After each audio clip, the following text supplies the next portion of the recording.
All right, same deal as yesterday, guys. This time we're gonna be talking branding and marketing.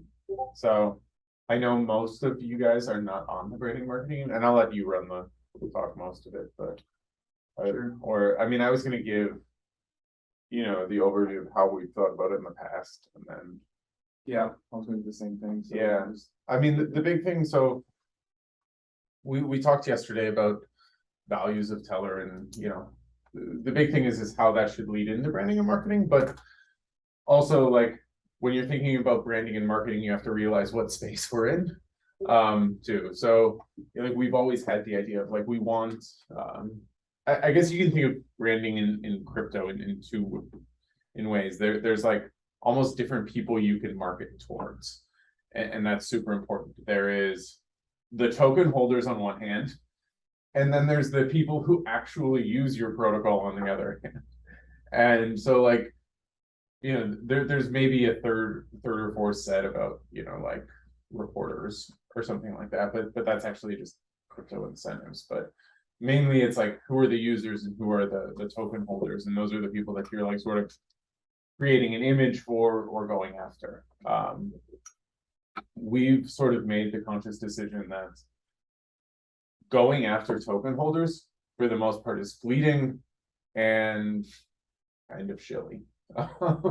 This is the pump and dump going after token holders, and so we've for the most part tried to focus a lot of our efforts on the user side, trying to accumulate users or brand ourselves in such a way that it's more attractive to the users. Because you can think about what would be like who then is our target audience, I guess, that we're going after, and that's important. So there is, if you think the average token holder who you could go after doesn't know anything, you can be flashy with a lot of, you just want to sort of flash them with a bunch of exciting language and promises of the future and moon boy returns. Whereas as users, who are the users of our protocol, who's going to actually be a user of Tellor, and these are who's going to implement an Oracle in a smart contract project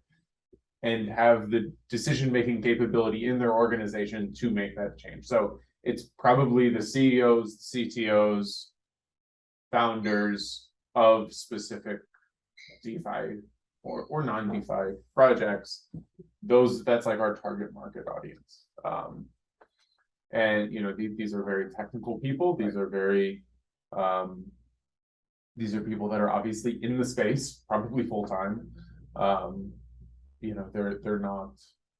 It's not quite. It's not a retail play. So like other projects like a compound or something like that. Like you can theoretically have retail users. Like there are no retail users for Tellor. Like there's no casual day traders or anything like that. Like if you're actually a user of Tellor, you're like in it. So that's like the high level. we always felt that like if we got the users, the technical users to incorporate us, retail would come later. Yes.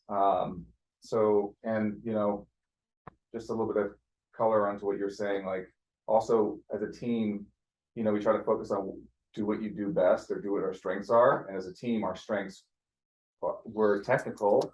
And as we grew, we decided to budget so that we could grow our technical capacity and hire more devs and stuff instead of trying to outfit our team, which looks Tellor would look completely different as a team if we wanted to go after, we would have like a huge social marketing team, a bunch of, like college kids that are just really into Twitter and TikTok and things like that.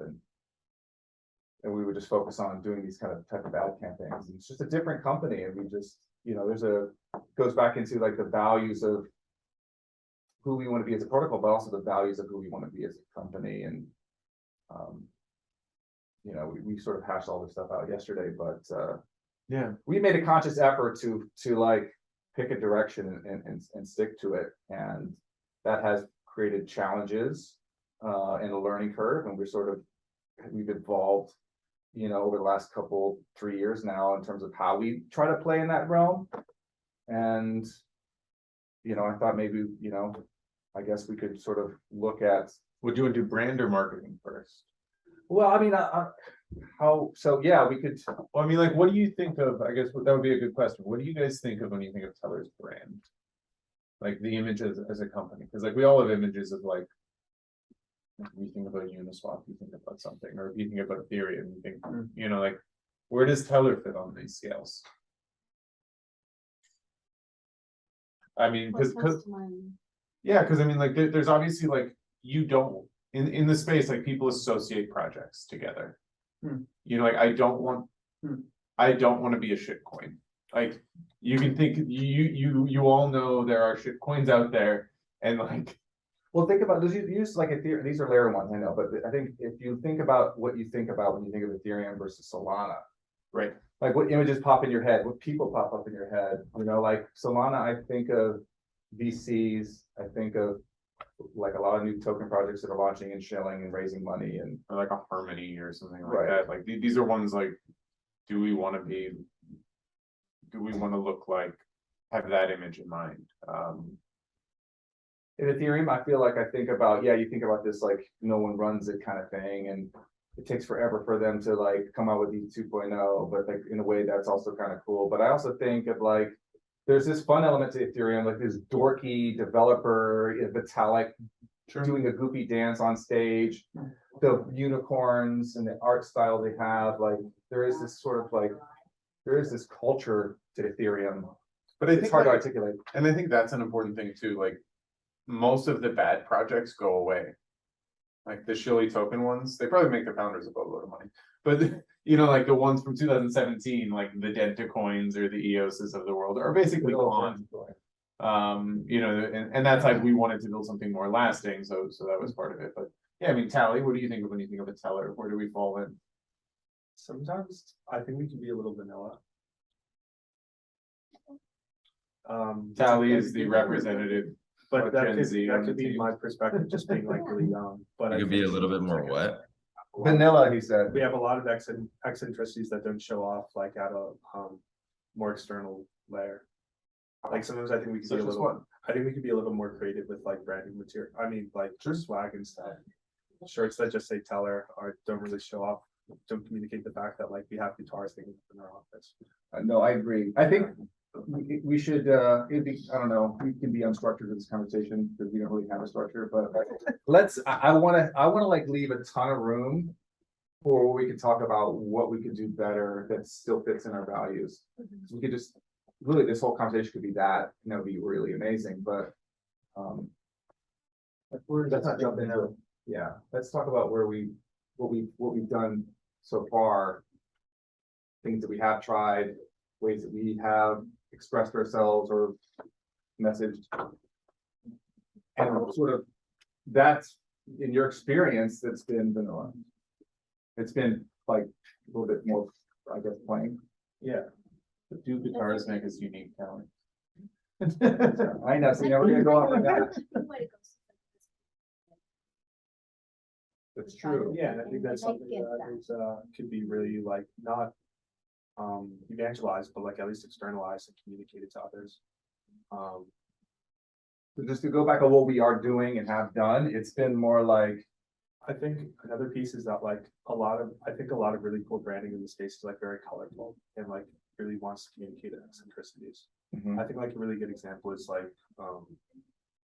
Curve's like front end is like simulates like Internet Explorer from like 2001 or whatever.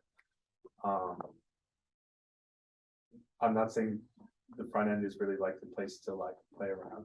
it is one place. It's one place to play around, but I think like I've personally like not really been a fan of like charcoal t-shirts that just say Teller.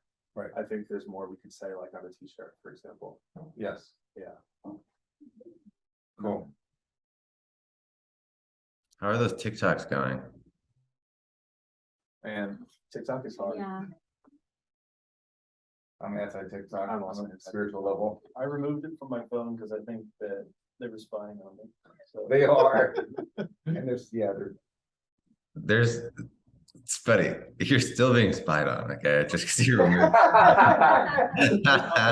Owen is that spy. Right. Yeah, I mean, I guess, Ryan, you're kind of on the marketing team. What do you think of when you think of Teller's brand? Yeah, I mean, I think currently the brand is, we've been trying to navigate not falling into the bucket of shitcoins. So it's been a very concerted effort to not chase, flashiness, but still add a little like loose quirkiness to show that we aren't the kind of stiff corporate culture that you would expect from like a very boring like infrastructural product. But at the same time, we are, very kind of like forward thinking the way that we're doing it in general, but also just like our philosophy in general. So I think it's been a balance that it's kind of comes out as vanilla because we've been trying to very carefully not fall into that bucket. But yeah, I think there's a lot of things that we could do to kind of really solidify that quirky side a little bit. But yeah, I just think that that's currently where it's at. It's like it's a fine line. It's a little dance that we've been playing for the past 2 years, just so that we didn't, because it's we're falling into these traps without even doing anything sometimes since the last couple weeks. But yeah, maybe what we could probably be a little bit louder so that in that in the guitars hanging up on the wall kind of aspect, so that the perception doesn't get taken externally. Yeah, well, and I think you can also say like the brand of Teller is like crypto is actually a really weird industry, I think, in the fact that like you guys are, and partners like me and Brendan, Mike, even more so, are sort of the brand of Teller in a lot of ways.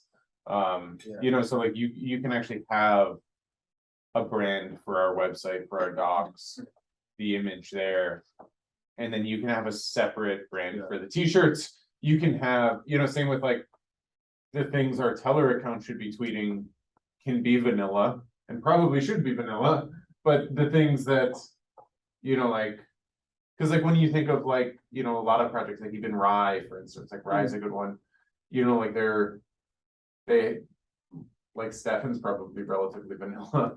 You might be angry.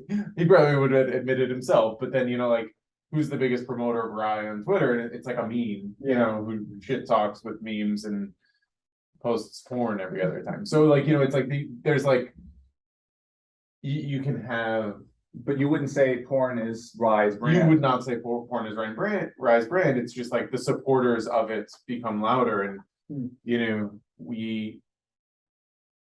so like how do we sort of do that? Is there any way to leverage that? I don't know. I think it comes down to budget. Like I don't know if they're paying somebody or if this is actual or organic marketing. But for us, we have to, because we don't have that, one specific person just doing like a Twitter account and like I don't know if that's how it works. Like they might have an official and then somebody that just runs, go and play and say whatever is in your mind, and it doesn't matter. It's a different account. We don't have that. So when we're focusing our efforts, like we have to be a little bit more mindful, because it's also, although you guys represent Tellor, at the end of the day, if it's coming from your Twitter account, it's your brand as a person. Yeah, which is why also we encourage more, it's not like a decree, but like we encourage, because like you said, our team is, wearing multiple hats. All you guys represent, and every time you guys do something or talk with somebody, it's a business development touch point. It's a marketing touch point. Every time you answer a question in the Hackathon Discord, you're advertising who we are as a company by demonstrating something, and you need to we nail those interactions really well, but we have to try to find a way to amplify those, because that is how we're trying to do this grassroots marketing, by like going out and meeting people, talking with people in these chat rooms at these hackathons, going to events, having people experience Tellor through all of us individually, and have that leave a mark over the long period, you know, 3-4 years, you know, that all that stuff like multiplies and adds up, and you gain a reputation that does a lot of the heavy lifting for us. We don't need to do these other games. Yeah. Which are expensive to play, and it's a debatable whether or not it actually reaches your target audience or not. You know, like, I feel like that type of shilly marketing only works if you do it this big, like chain link or something like that, where like it just gets through to everybody. And so that's just not an option for us. I'm not clear on the notion of a brand, of like branding. I don't know what to say about that, but I do get worried sometimes that if we don't talk to people who are buying the token, if we don't try to talk to like the crypto community at large, then when they say that Brenda goes to jail, everybody's gonna think it's true every time, because people don't know who we are. We don't talk to them, then they don't know who we are. They don't know what we do. Mhm. So that's worries me tough. too. Yeah. It's a bit of a catch-22 because you know what it's like. Once you start engaging with those people and trying to give them more of what they want and please them, they spite you and they ask for more. They're never satisfied, and then you're caught in a trap, in a cycle of trying to people please this monster that is crypto Twitter and traders that are just never happy. And Yeah, I mean, we played that a little bit early on there with our token, you know, like they want an announcement this week, and then they forget about it 2 days later and want another announcement and feel like the team is abandoned them. And like, you just you're have to like like shut, schizophrenic. If you yeah, like you had to just like shut them out. Like, and for the most part, that was like our move to Discord and shutting out the Telegram and stuff like that. Like, it was just because they were exhausted. Yeah. I mean, Telegram, on Telegram, there was legitimately more scammers than there was real people. Yeah. For sure. So that was a no-brainer to get rid of that. And the Discord is great now. So those were good moves.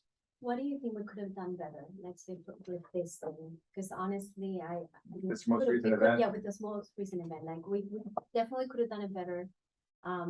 Obviously, we didn't have something like that that had come up before, and it was so so silly, to be honest, so baseless. It was like, Yes, it's how very do we even address that? And honestly, a lot of the accounts that were following me, like they were either just created, like had such few followers, they seem like trash. And it could have been just a bot Yeah. campaign or just like an active campaign to do that. Pay people to spin up a bunch of fake accounts and But I was getting DMs from a lot of people who've been in the Tellor community for a long time who wanted to know if Yes. it was true. That's one of the reasons we actually put that out. Maybe we weren't as clear, but I was more concerned when like you got the telegram from Avi Yeah. and I got from Crossy. I was like, these people know us. Like, what Yeah. in the world? Like, and they're not stupid people. Like, in my perspective, I mean, Avi used to run a newsletter. Crossy, it seems like he would be, The reason better, it like, seemed, and the go back reason, and look for. the reason it seemed credible is because it was at the same time of huge price drop. Yeah. That's what made it feel credible. because it's like we sold off. We like, oh, Brenda got arrested, which she didn't do. And like it looked like the team like did a rug pull. It just creates this perception of something happening. So what, in your perspective, what could we have done better, at least on Twitter? It might, I mean, it all happened so fast that it would have been impossible to react to it, to like prevent people from asking you that question. But like, let's say You're- something else happens, how do we think we could actually address that? What you said Because now just we now can was, just think about it. what you said just now was kind of funny. It could have been like as soon as you heard about it, just tweet out like, oh, this is, what are you guys talking about? Right. I mean, I was thinking the only thing we could have done better is, so what we never take it seriously until it becomes serious, and that's kind of what happened this time. Like, okay, who cares what these people are fighting about?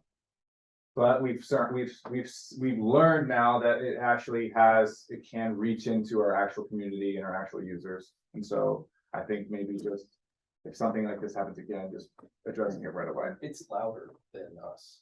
Whenever there's something negative that catches on big on Twitter, it's going to be louder than we could be as a community. I mean, Johnny Reed helped a little bit, but then he left. You know, Yeah. You know, and he's like one of the only big follower people that we have that, you know, bets for our team. It was really quick, cause you sent that to me in the morning and then we addressed it in the afternoon. And then we sent another tweet at night or the next morning, but it was ours. Yeah. Like it's just. Recent, but yes, I mean. Much faster. Yeah. We can put that into our. Let's talk, let me give some examples of how we, just to shift gears a little bit, like how we describe Tellor early days.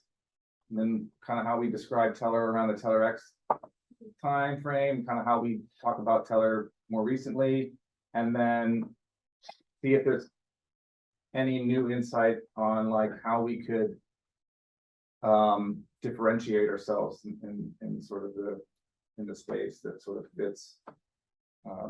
So like really early on, we focused on describing the Oracle problem a lot. We always start with like what the Oracle problem is. You know, Ethereum can't read real world data, blah, blah, blah, blah. And then we would just basically say we're a decentralized Oracle. Where sometimes we describe what that means in some ways, but we would just like put that as a feather in our hat, like we're a decentralized Oracle, that's all you need to know. And then we would describe how we do what we do by just saying we let miners compete to bring data on chain. And that was kind of like the three or four step process. We would also add in that we would focus on like how we launched too. Like we did no pre-mine, we did no ICO. And lastly, we would focus heavily on what our token did. You recall, like all our early AMAs were like, what does your token do? What's the utility of your token? And we were all about that because we didn't want to be a security. And so we made sure we would like have like a 5-step thing, like everything our token does. It provides security because you stake, it's mining rewards, et cetera, et cetera, et cetera. And we sort of wrote that for like the first year. We'd also talk about like our users were users that don't compromise on decentralization and that have high value data. If you recall, we're the Oracle for high value data because we were slow and expensive, but decentralized. So, you know, I think people got those things at the time because we really only had to compare against Chainlink, and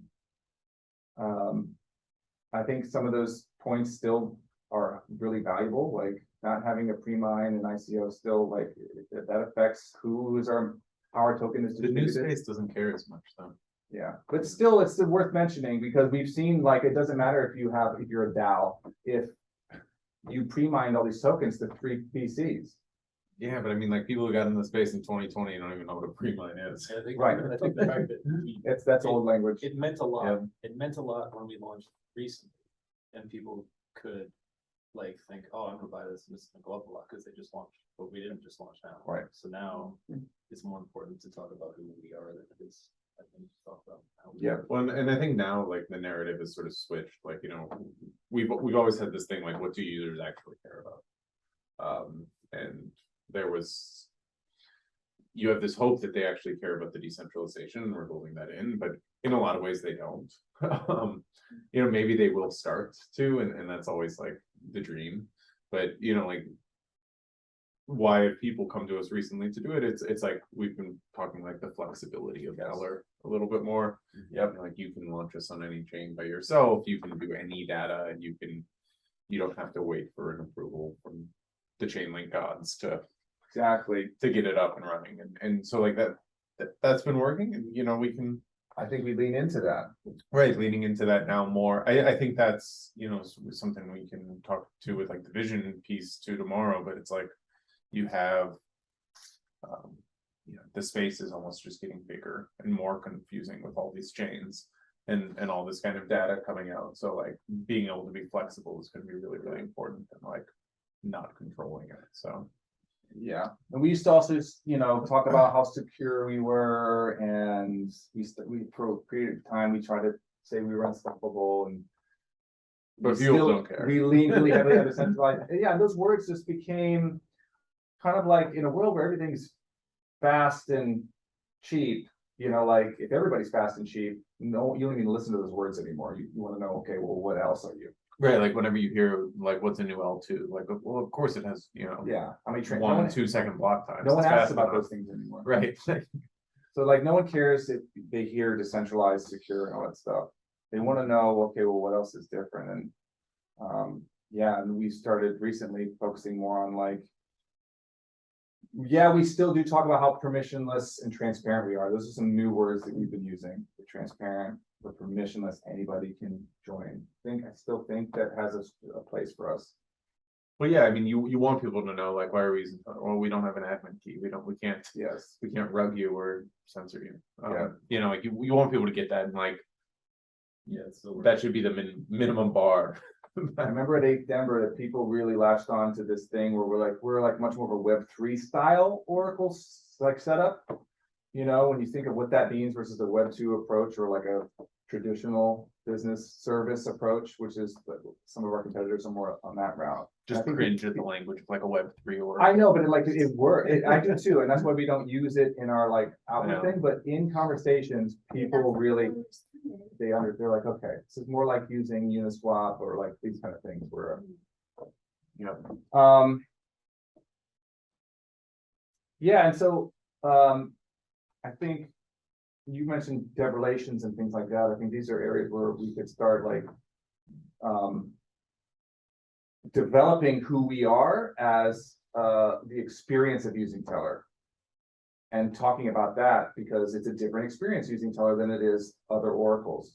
And I think we can, learn how to talk about that in a way that kind of develops a new messaging pattern and a new brand. When I think this goes in, branding is, we're sort of leaning into the marketing talk here. Like who is, Yeah, we're all over the place. who's the target market of Tellor? Like, and this has always been something. Like, what's the benefit of a t-shirt? In even getting a t-shirt and like, like if you think about who we're actually targeting and what's been our strategy, it's been. Like, we can all be honest, like, we know there's not many users in this, like, we don't have many users. But like, I think what like a lot of people don't realize quite yet is there's actually just not that many users. Period. Like, period. Like, we did the analysis on Chainlink, they have like 40. Like, it's not like we're going after thousands of, but like with the retail, with the bot token buyers, yes, there's tens of thousands, whatever. But like actual user developer people, there's like 100 right now. And there's even less of those that give a shit about whether you're a Web3 Oracle or Right. decentralized or any of that. It's a cycling group, so there's like 100 and then like 50 of them will be gone and you'll get 50 new ones next year. So Yeah. like it changes, but like our goal each year is to Grab some more. have a one-on-one conversation, basically.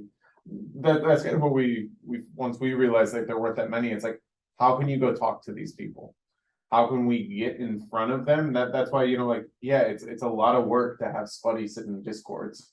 It's like a very, not a cost-effective way to market, but guess what? Like, we want to find out who is that decision maker and how can we talk to him and figure out if there's any chance to let a great Tellor. And that's like been our goal. That's why like traveling isn't that bad for us. Traveling, we tend to do really well because you want to go talk to them and present to them. So, like thinking about that, like, does your website and the way that you brand it matter as much? Probably not. It's like the branding of the website or that said t-shirts maybe you want to have some bar for like whenever this guy like goes and checks out, but Well, that goes into the interpersonal connections, right? Yeah. Where then like, if people like you because of your taste and the things you're into and just like how approachable you are and like the things that you think are cool and like, and it, kind of shirt do you have? Like, you guys have a sense of humor. Like that might be, really depends on who you're talking to, but like those things can leave impressions. And, I do think sometimes people like to work with people that they like. And they will like make concessions on maybe the technical reasons to use or not use somebody because there's a human element there too. And yeah, and I mean, like, I think we can like one good thing we've done with branding is like name recognition. I mean, over the past year, I'd say we've like where we were at last summer, for instance, like we were still at relatively obscure, nobody really knew about us, but like, we've come a long way for sure. Well, so Uh, I'm saying like, that's more marketing and like, Yeah. it's almost like our branding doesn't matter as long as it's not terrible. Right. And, you know, it's professional, it's, you know, doesn't turn anybody off, but we do a good job. We've done a better job reaching out and talking to people. Yeah. And we've had a better budget for it, Yes, so. got more events Yeah. and sponsored. But I wanna go, cause I know, I don't know if you're still confused about like the branding, like, do we wanna give everybody like a general definition? If you're still confused, cause I feel like if not, everybody's thinking about their own definition, like my definition is like, for any brand, it's what do I associate with it and whether or not I think it's quality or not. But Yeah, me what's, too. you know, and that's, And then like the and how things to like, get to it. the look. It's the marketing, but like the actual branding, like we can define what we want, Mm. what we want associated with it and how we want it to seem. How we get there is a different story, but Mm. that's how I see it. I don't know how you would define it. I mean, yes, The what versus the how. you could reverse engineer it by thinking of, like, we were thinking about Ethereum, or you think about Apple, you know, like. What do you see in your eye, and when you close your eyes about Apple, you're like, you know that their design looks a certain way, that they wear certain clothes in their presentations, their logos look a certain way, their apps have a certain design to them. They have smooth rounded edges, that they sort of pioneered like putting curves on corners of boxes versus Windows was always just everything is square. You know, it gave them a softer, more approachable kind of thing. A I more think- friendly. Yeah, with that in mind, can we come up with like, can we finish the branding so we can I mean, even on branding, like, continue talking? you know, about this branding? was actually like, Yeah, this was one place that we've all probably had disagreements over the years on, as far as branding goes, I mean. Just like it, probably one area I've tried to step back as much as I can on, but you know, like you have. You know, we've had how many websites over the years? We've had quite a few. yeah, yeah, we've had basically three ones that like lasted, and then 1/4 that didn't last. Well, you could say like our brand now, like it's relatively modern, slightly spacey. Yeah, like, I mean, there's like the dark, So like, here's like Or- the brand idea, the brand visual identity, Yeah. right? You know, what the word mark is, what the logo is, our color palette, you know. These are our main color palette at the top, and then like alternate ones that we use for like the dev calls or like. The weekly updates uses this red, the Tellor School uses this yellow. The typography, you know, we have this sort of like developer type of typography called inconsolata. It's like something you see in your like in the terminal or something like that. The way that we try to like, I think for me, the ultimate goal for the branding is like, for people to think of us as Ethereum. Yeah, That is like, you just wanna be they quality. report, I agree. they report, yeah, quality, but it's also completely independent. Like, we're here to support it, like there are many devs supporting Ethereum, but they don't really, you don't think like Ethereum must be this thing. It's just, we're there to support it, we're there to make sure that it's okay, but it all depends on you and how you use it. Like this is just literally could have and probably should have been a part of Ethereum. And then eventually, I think, you know, with one of the papers that we put out with MEV, that's supposed to end up being the end game. The same miners are probably gonna be hopefully the reporters. But in people's mind, people use Ethereum without like, oh yeah, well, you know, even the biggest thing is it's expensive. But it's like, they think about it like, I don't have to ask anybody for permission, I can just do it, I can launch whatever I want, and I can just be there. And that's what Tellor should be. Like, this is just, that's like the ultimate goal for me. Yeah. It's not like Tellor, like, yeah, it's great, all the t-shirts and stuff, but like, just the way that people think about us, that's where I wanna get to. Yeah, cause I mean, you could argue like Ethereum branding sort of sucks now. I'm sorry, I don't like the unicorns. My Yeah. personal, but it's silly, and I don't care about that because I know that the technology works. Yeah. Yeah, I mean, for me, like, as far as like branding, like, I like minimal. minimal as far as branding goes. Like, I just know that's not our strong suit. Like, you know, like, it's like, I liked, I don't know. But minimal doesn't make a splash if people don't remember, like, it's not, people don't remember. Like, people remember, I feel like it's more salient if you create something colorful, something silly, something that makes something funny.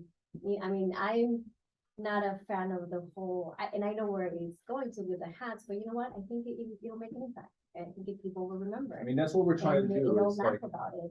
you know, we play these games because we have a target to reach that we're not reaching. So we've been in a constant experimentation phase, kind of like how you guys iterate with code. Like, we're iterating on like, what could work? What could make us get more people talking to us? How can we make an impact? Let's try making it Tellor there. Maybe people will want to become reporters if there's a mascot. You know, let's take that Tellor big picture and take it to East Denver, because people will be attracted to our booth that way, because it's some sort of visual anchor. Whether or not it's never been part of our brand identity necessarily, we don't really talk about Tellor. But I don't think that matters as much as just making sure people remember our name. Like, you know, Yep. if they remember our name, they can then look into the tech, but if they don't even remember our name, they're not going to even look into us.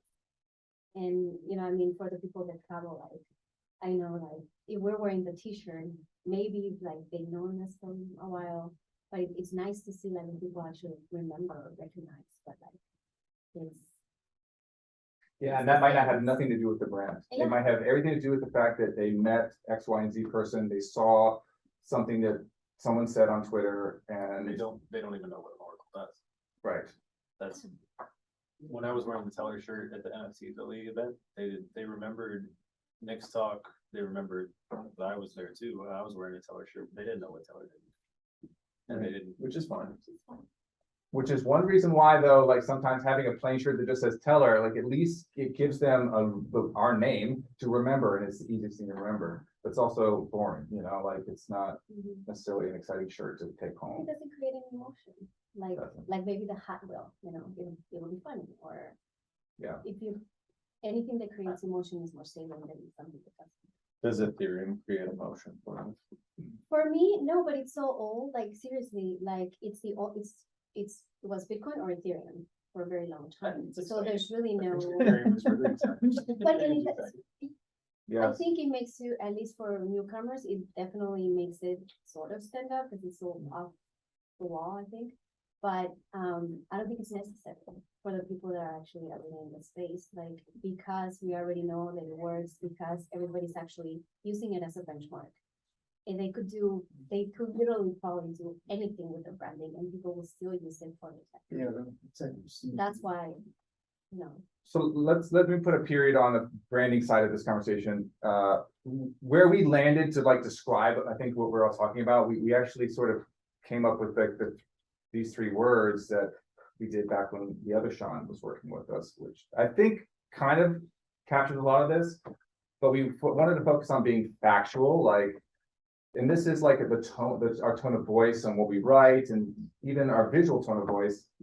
Like, we wanted to have a plain element to it. It's really like we describe what we do in fact in a very factual voice. We stick to the facts. We don't embellish. There's like no embellishments on it. Like, here's what we do. We go away from like, we're the most secure, super decentralized. We like eliminate, strip that out. Just describe what we do and let other people like create emotion around it. And then we were like, well, we do have this. At the time, we had you know, we had Ben working with us a lot more, and like, well, there is like a visual, maybe we can do some visual fun, to have some illustrative elements that like is like a counterpoint to this like really plain factual style, like simple statements, but every once in a while we could make a visual, we could be creative visually and have fun with it. That's how they came out of that whole thing. But also, like, the last thing was being optimistic, just like having like this optimistic attitude about the space and about decentralization and the future those things can hold, And that's the why. Like, we're talking about what we do is one thing. I think we could maybe tell people why why we love it. like why are we doing this? Why is this important? Why do we love it? It's because, you know, like we want to manifest the cyberpunk future of crypto. Yeah. That's, other companies are not doing that. They're just, Yeah. you know. I think that's what Ethereum does, right? Ethereum has this plain, it's not even, it's like almost a non-brand, but like the community, when you talk with people that are into Ethereum, and the first time I met somebody into Ethereum, you could tell that you fucking loved it. I don't even know what a smart contract is, but that guy like is obsessed over these things, and like that draws me in. And so like, it didn't matter what the logo looked like, you know, it mattered how the people felt about it. That was really like the magnetic element to it. So we got like 15 more minutes. Yeah, let's just ask people. I mean, what can we do better, or what are your thoughts? Tim, you haven't said anything. Well, yeah, we mentioned the flexibility side of things, which we kind of focused more on more recently, as we especially opened up to any data type. I think we could do better at actually making it easy for people to actually build out their integration without our help. I think, yeah, like right now it seems people really do need to come to us. Like technically they could build their own custom structure, but I think maybe we could do better with like documentation and messaging on how someone actually goes about implementing their very specific solution. But because I think the flexibility thing is like a huge selling point for us. Like I think that's a big reason like Diva came to us Yes, and stopped looking at Chainlink, because we could offer this custom solution. So yeah, I definitely think we should hammer that home, and we could keep improving on actually allowing people to build things out on their yeah, yeah. 100%. Okay. Was actually just thinking of like, I think even the logo, whatever the look of the logo really is, doesn't really matter. If you see it, you don't know what it is, or what the tech behind it is. I think the marketing gives you the meaning of what that logo is when you see it. Just like Apple or Amazon or whatever, all the big brand names, they're very simple. If the tech is not behind it or the marketing is not behind it, it's like nobody really would care about it.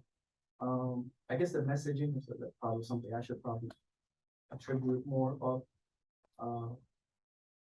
Also, I was thinking like what is an oracle? Most people probably don't know what an oracle is. Is there another term that we can use instead of being called an oracle? Something that we can make up, like that's more attractive or Data provider. Things like a data provider for smart contracts or something like that. I mean, I don't know if there's a single word, because that's Oracle. yeah, I guess that's something probably Yeah. think of. But I guess it's, the selling point would be what it is that we do. And I think the thing that attracts me more, I mean, I haven't been long in the space, so just a few months, but the Right, fact that you go, like, when you say, oh, I can put any data, kind of sounds nice. It does. Saying that. Owen, you've been quiet. Are you sleeping? I'm not sleeping, don't worry. Yeah, I mean, I think our like branding is fine. I mean, just keeping it minimal and like somewhat professional, like appeals to me.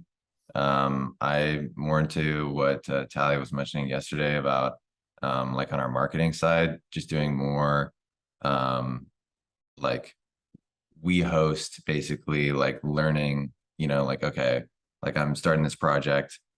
I need some data in my smart contract. Here's like a video of me like trying to get that data, and I use Tellor, obviously. You know what I mean? More of those kind of like Tellor school stuff. learning, yeah, school sort of like content and stuff. And yeah, as long as our just like physical branding is not trash, you know what I mean? Like I think it's fine, you know. But I'm just like, I find it a lot more appealing. Like what, let's host like a little event or like get more active like in the Ethereum Python community. Like there's discords there, like actually host something. I don't know. Oh, yeah. Education was one of our values that we used to say was a value of ours, and we haven't fully like leaned into that yet, I think, because maybe it just wasn't the right time in terms of where our energy could be focused. I think like realistically too, though, like, okay, so like coming out of this, yes, we could be like, all right, we're gonna make this different content and stuff.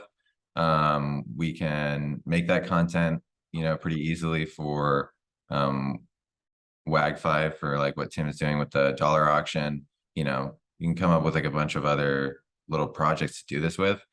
But on the technical side, we still need some things for that to, when we create that piece of content, for it to look good.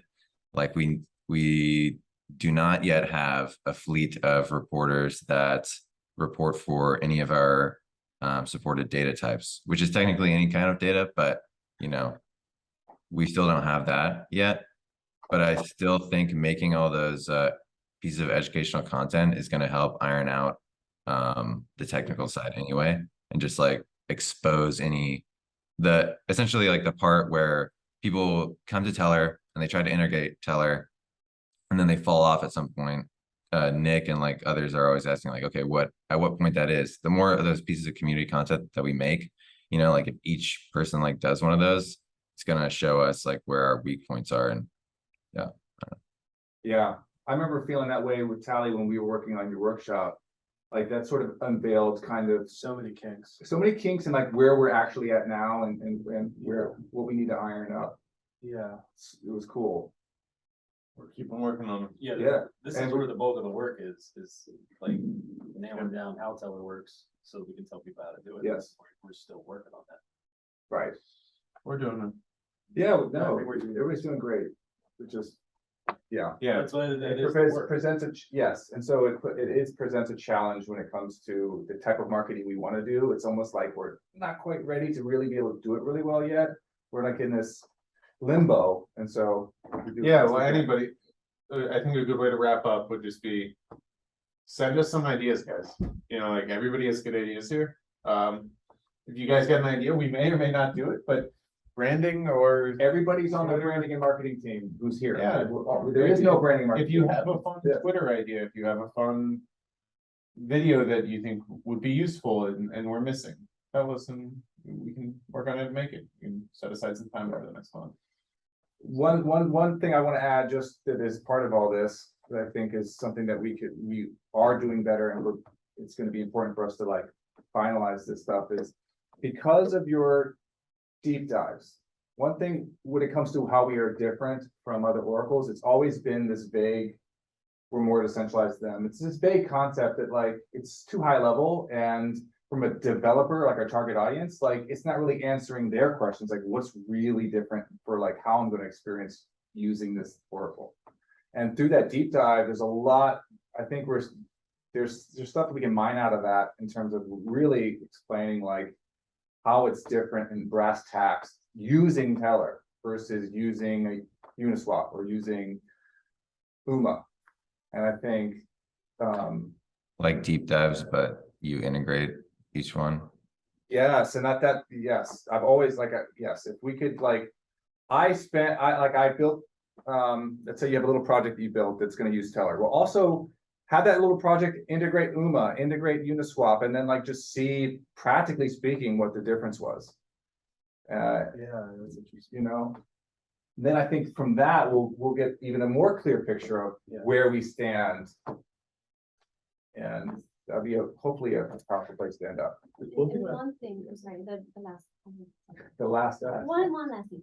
So we talk about a lot about like, how do we get them here and how do they do it? But like, why would they want to use another oracle? And I think that goes back to regulation, and that's something that we could, Talk about talk regulation. about a lot more in terms of education for all the new projects coming in. That's like a why does Understand. decentralization matter? Right. Yeah. But like, just in general, like very specific to a company, it should matter to you because this can happen. Yeah. And that's, the why. Why should they use something other than themselves? It doesn't matter if they use us, they can use anything else, but at a very minimum, educate all of those new 50 projects that come on board every year, that they at least have that in mind, that it should be a separate entity. Yeah. So we can focus on the why and the how. Yeah, that could be its own piece of content, or it could look like every time somebody gets hacked or someone gets regulated, like putting out statements. There's a step, you can take that a step farther too.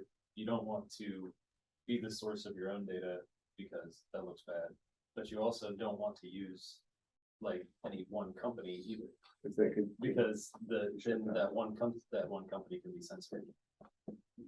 Yeah. Or they can censor your data if they're forced to. What's the next hackathon that we're sponsoring? it's gonna be East San Francisco. And one of our messages, just to end on what we're gonna do for the shirt, is it's leaning into this pick a side thing, which is like either you're building a fintech or you're not, and current events are happening, it's gonna force people to pick a side. And we're firmly over here, and we might be the only person over here in terms of the Oracle space, like legitimately. We're not the only devs that want to be over there. Right, we're not. So like, eventually we'll all end up a room with everybody who picked that side. And like, it's like a dance, like, you can't dance with Chainlink anymore. You're not at their dance hall, you're here, you have to dance with Tellor. Cool. Well, so I got a call at 11, so Yeah. thank you guys. Owen, Later. later, man. Later. Like, we should, Bye.